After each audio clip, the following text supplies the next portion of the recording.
अस्सलाम वालेकुम। कैसे है दोस्तों। अमरीकी गुरूर आज बहरा अरब के लहरों में दफन हो गया है।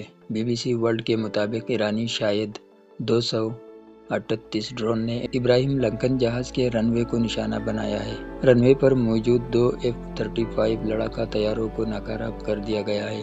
लड़ाका तैयारों की परवाज़ें मनसूख। इसी बहरी बेड़े की सप्लाई शिप के इंजन को बारूदी सुरंगों से तबाह किया गया है।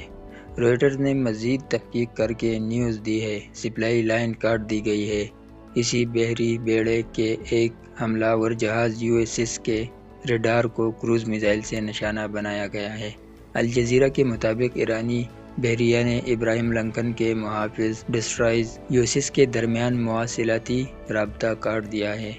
8 लड़ाका तैयारे हवा में हैं, इनका फ्यूल ख़त्म हो रहा है। अल जज़ीरा लाइव के मुताबिक ये तैयारे इब्राहिम लिंकन पर नहीं उतर सकते। सप्लाई लाइन काट दी गई है और अमेरिका ने ओमान मुत्तहिदा अरब इमारात में अमरीकी फ़ौजी अड्डे से मदद तलब की है। ईरान ने खबरदार कर दिया है, अगर दोनों मुल्कों में किसी ने भी मदद की तो उसे निशानी इबरत बना देंगे।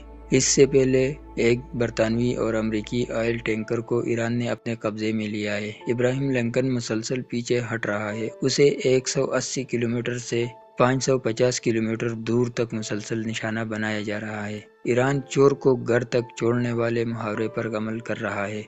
अमरीकी गुरूर अब समंदर में तैर रहा है और उसका रनवे अब हमारे मर्जी के बगैर दोबारा फाल नहीं हो सकता, ये ईरान का कहना है। BBC उर्दू का रिपोर्ट है। तो आपने इसे सुना, देखा।